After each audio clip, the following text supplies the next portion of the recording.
Hey guys, it's me. In this video, we're going to talk about how to fix a broken metabolism. This is the most important thing you need to know. So if you're doing anything right now that's distracting you, put it away, get a piece of paper, take notes, okay? The first thing I need to do is give you a little foundation so you understand what I'm going to talk about next, okay? So I'm going to kind of build on this. So as we go, just take notes. Number one, the facts about the metabolism is that when you go on a diet, you will slow your metabolism. So dieting slows your metabolism. If you've dieted for many, many years, then your metabolism is very, very slow. If you've never dieted, then your metabolism is probably a lot faster, okay? So dieting also increases hunger and cravings. If you ever look at the show The Biggest Loser, they always make it look so, like dramatic. Like, how can they lose all that weight? But what happens when these guys start losing, they start slowing down where it's really, really tough until they have to exercise so hard to get off that last bit of weight. It's crazy. And then they don't show, they have to sign a waiver. Many of these people gain the weight right back, okay? And I'll tell you why in a second. So also, age slows your metabolism. Surprise, you're probably already finding it out. So exercise will increase hunger and cravings too with some people, but mainly hunger, because you're burning stuff up, you're going to want more. And the last thing is, it's very unnatural to lose weight. Very unnatural. Losing weight is anti-survival because fat is a survival mechanism. So when you try to lose it, it goes against the survival. So really, we need to dive in, like the understanding of what that is so we can undo it. But we're talking really about your set point. And the set point is the point at which your body very likes to be weight-wise. It just settles into the certain point. It doesn't like to go below that. It might not even go higher than that, but it likes to settle down at a certain point. So my goal is to help you in this video show you how to lower that set point. So for example, let's say your set point is 182 and you want to get to 142. So we need to drop the set point, and that's really the metabolism point where your body kind of settles into. The body just likes to be the same. It doesn't like to go down too much because that's starvation, right? So what we want to do is give you the next part of this, a foundation of how we're going to fix the set point. But first we have to talk about what destroys the set point beyond just dieting, okay? So let me show you that. Okay, so here's what you need to know. Number one, you have this thing called the pancreas. It's located underneath your left rib cage, and the pancreas has about 1 million islands of cells, okay? And there's these little tiny, it looks like little islands in a bunch of tissue, and they call it islands of Langerhans after the guy's name who discovered it. But there's different cells, and they're called alpha, beta, delta cells. The beta cells are the ones that we're going to talk about first. And 60% of those cells are beta cells, okay? And the other 40% are other cells. Now, what is beta cells? The beta cells make insulin, okay? So that's what they do. So insulin is most known for regulating sugar, right, and carbohydrates. So what insulin does is it lowers the sugar in the blood, okay? So that's what you need to, I'm going to kind of build on this, but you need to understand that. So insulin lowers the sugar, but the other thing is that insulin also has other functions that a lot of people don't realize. Number one, it affects fat metabolism. It affects protein metabolism, okay? So it converts sugar into cholesterol. It converts sugar into triglycerides. Those are blood fats. It basically increases the tension on the arteries, increasing blood pressure. It retains sodium, okay? It drives protein or amino acids into the cells. And and we'll get more into that in a bit, but I wanted just to have you understand that insulin has a lot more to do just in carbohydrate metabolism. But for your viewpoint, what you need to know right now is that it's the thing that makes fat. It's the primary regulator that makes you fat, and it actually blocks any chance of burning fat. in the presence of a little bit of insulin, you're not going to burn fat, period, okay? And this is out of guidance physiology, and this is a known fact. So it'll make you fat and blocks the release of fat. Okay, so we have insulin that is triggered by a high carbohydrate meal.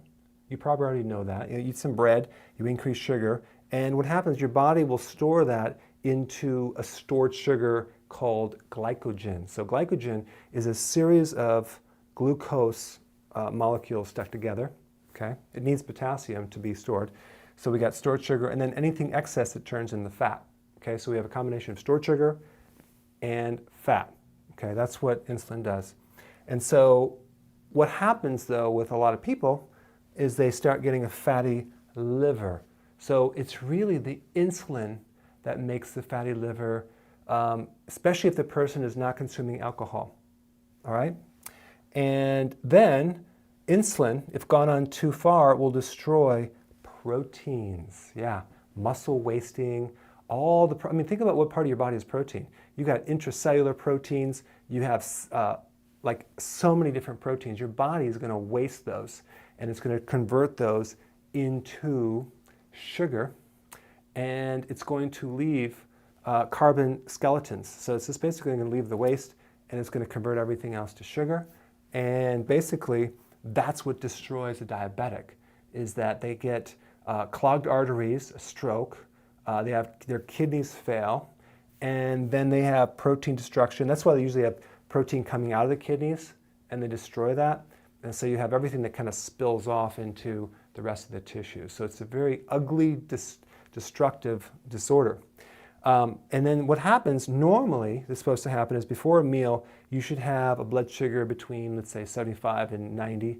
Like, it's say 80 and 90, okay?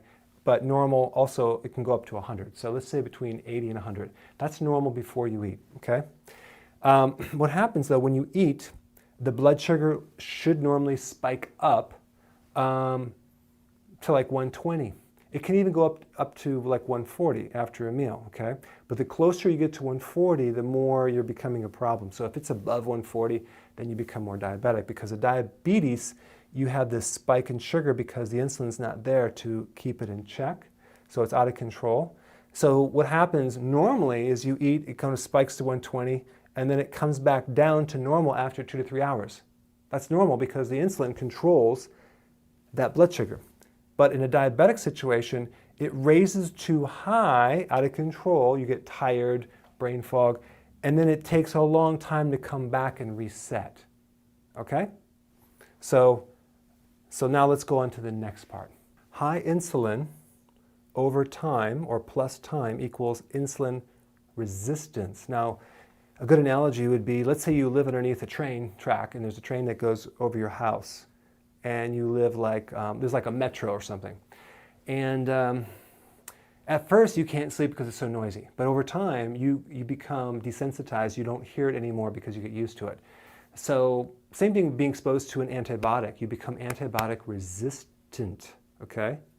So when you have too much of a hormone, especially insulin, the receptor that's supposed to receive that hormone gets altered, it compensates, it downgrades, so it doesn't absorb it. So basically your body's trying to reject insulin because it's too high, okay? So what causes insulin resistance is too much insulin, okay? So you have a situation where you have too much insulin, but you also have not enough insulin in certain places of your body, like in the cells and in the blood, but we have too much insulin in other places. So you could have symptoms of both hyper and hypoglycemia. Interesting. So let's go through the symptoms. Fatty liver, okay? If you have a fatty liver, you have insulin resistance. If you have insulin resistance, you have a fatty liver, because one thing will also cause another.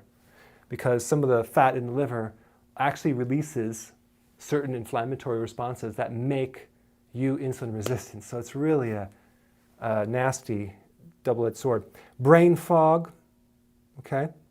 High fasting insulin. So even when you're not eating sugar, the insulin is still high in certain places of your body. Remember, insulin blocks fat burning? Okay, belly fat, bloating, digestive issues, sleep Sleepy after a meal. Let's say you eat lunch and you have to take a nap. That's classic insulin resistance. High blood pressure. Why? Because insulin causes tension within the arteries. Cravings and hunger. Well, wait a second. That's a low insulin situation, but it's an insulin resistant symptom, but it's really certain parts of your body have a low insulin because the cell won't let it kind of connect. So you're basically craving and hungry all the time. Dark pigment in your in different folds of your body, like your groin, your armpits, your neck. You have a little darker pigmentation. That can happen in advanced stages. And hunger between meals. So you can't go a long period of time without getting hungry or having a blood sugar issue. That's insulin resistance. So insulin resistance is the single biggest problem that controls your set point. It destroys your set point, okay?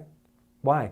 Because insulin is the hormone that tells your body whether to burn fat or not, okay? It's going to become more clear as we go through the next part too. So insulin increases fat, prevents the burning of fat, and controls and destroys your set point. Other than that, it's perfectly fine. Let me show you the next part. Okay, so now the big question is, what causes insulin resistance, okay? High insulin, but what causes insulin to spike, right? You already know it's sugar, but there's some other things that will increase insulin as well. And that would be protein.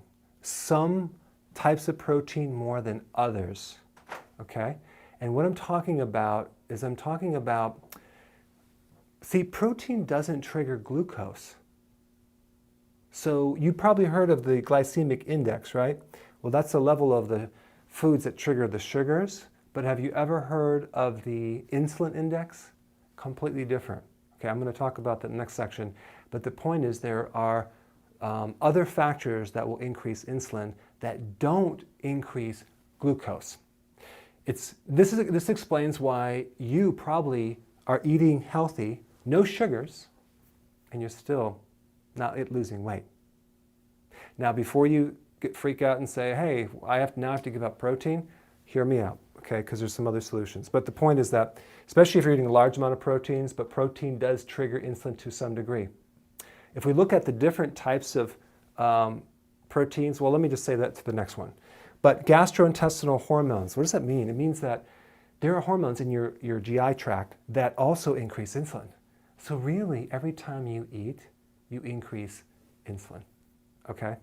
So there's a couple of foods that don't increase insulin. I'll get into that in the next section, but the point I'm trying to make is that there's other things that are messing you up other than just the sugar. Estrogen increases insulin as well. Yeah, that explains why women, when they get pregnant, they go through the menstrual cycle, they get fatter, okay? Especially if the estrogen is too high. So we're going to talk about the insulin index in the next section. All right, now check this out. This is the insulin index, okay? Very different than the glycemic index for the most part. But look at butter. It's 2%. It's very, very low. It barely triggers insulin at all, just slightly, okay? Olive oil, 3%. Coconut oil, 3%. So really all the fats there's no stimulation. And this is why you can get away with eating the fat more than going low fat, because watch what happens as we go up the scale. We have low-fat yogurt, 76%. So when you go low-fat cheese, we get rid of the buffer for the insulin, and the protein is higher, and you get more insulin. So all these low-fat things at the store are creating insulin problems because they're not using the fat as a buffer for insulin. And that's why even the ice cream recipe that I have is that the heavy cream. Look at heavy cream is 4%, okay? That's low. It doesn't stimulate insulin. So it's not going to destroy the set point. It's not going to create a problem. Now, you can eat too much of it, but the point is that it's not going to be, the importance of getting rid of it is very, very minimal, okay? So it's much more important to avoid the higher insulin things. But check this out. Egg yolk, 15%. That's pretty low. But look at the egg, the egg whites is 55%. How many people do you know that just do egg whites thinking they're doing themselves some good, and they're not doing the egg yolk? The egg yolk is much better for weight loss. If we combine the egg yolk with the egg whites, we get the whole egg. It brings it down to 21%. So by adding fat with a meal, you're actually helping the situation. Now, it is true when you go through ketosis, you could be burning your own your dietary fat and not your own fat, but don't be afraid to consume whole things. Don't go lean at all, okay? Don't be afraid to use some butter. Don't be afraid to use some of these products. So look at this. We got pecans, very, very low. Bacon, 9%. See, in your mind, you're probably like, well, I need some lean bacon. No, you don't. You want the fattier bacon because the leaner the protein, the more it spikes insulin. Peanut butter, 11%. Cheese, 15%. Turkey, 23%. Berries, 47%. Look at beef, 51%. So these people that do the Atkins diet, let's say they do it the first time, it works. The second time, it doesn't really work as well. The third time, it doesn't work at all. Why? Because dieting slows the metabolism, it destroys the set point, and they're actually increasing their insulin. Not as bad as a sugar person, but that's really what happens. Look at apple, 75%, low-fat yogurt, 76%, banana, 84%, whole wheat bread, 96%, baked beans, 100%, potatoes, 121%. I'm going to give you a download. You can download this page in the download section, so you have a whole list of this, and I will also share in the extra section some food plans to show you what food you should be eating, just to take it one step further, okay? Now, so I'm just bringing your awareness up that there are foods that are messing you up that are not necessarily sugars, okay? And I want to show you next this one little point here, which is very, very, very important. And I know I kind of spent a lot of time getting to this point, but this is the most important point of this whole presentation. Okay, so if high levels of insulin over a period of time cause insulin resistance, then what happens is we have breakfast, lunch, and dinner, right? So here's the problem. When we eat, even the hormones in our digestive tract spike insulin. Boom, okay, so we know we're gonna get rid of the sugar and all that, and that's great. But if you snack in between the meals, if you're snacking, even with healthy things, okay, you're spiking the insulin. So we never have a chance to correct insulin resistance. So you must shoot for 3 meals a day or 2.